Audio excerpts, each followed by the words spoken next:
Hi, my name is Dan Allen, and I'm the Director of Coaches at Northwest Little League in Austin, Texas. The goal of our video series is to help our coaches improve the quality of play in our league so that our players have more fun and they come back to the league to play again. We have a handful of general principles that we think apply to any activity, whether you're teaching your kids how to bat, how to pitch, or how to field. The first of those principles is that kids learn by playing. They learn infinitely more by playing and being active than standing around and listening to someone talk. So we're going to encourage you and challenge you throughout all of your practices to find ways to teach by having your players do. To have more success as an instructor, we recommend that you start all of your practices with some simple fundamental drills where the kids can get a lot of quality reps, and that you focus on keeping them moving, praising excellence, and taking the time to make corrections in line, but keeping them moving instead of stopping and correcting one player while the rest of your players watch. Once you get into the drills and you're working with your players, you'll inevitably see a few that need some correction.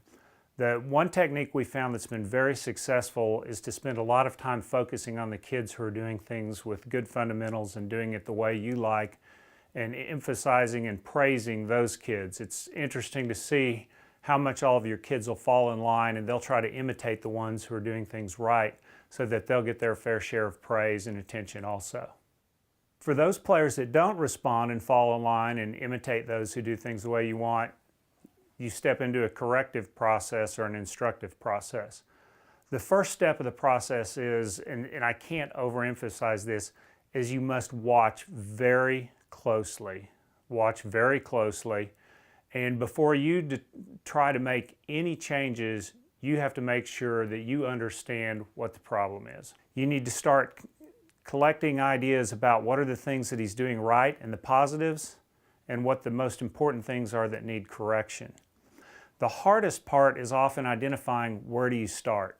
You may have a player doing 3 or 4 things wrong, but you can only teach one thing at a time. One general rule that we like to follow is to start from the feet up.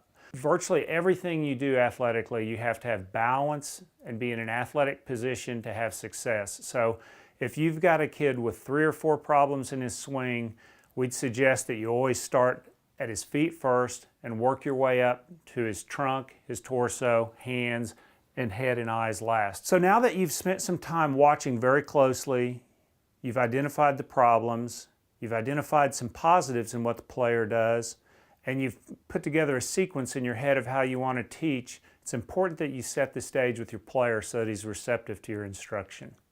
A couple of things that I like to do with our players, one is to ask their permission. Would you mind if I help you with this?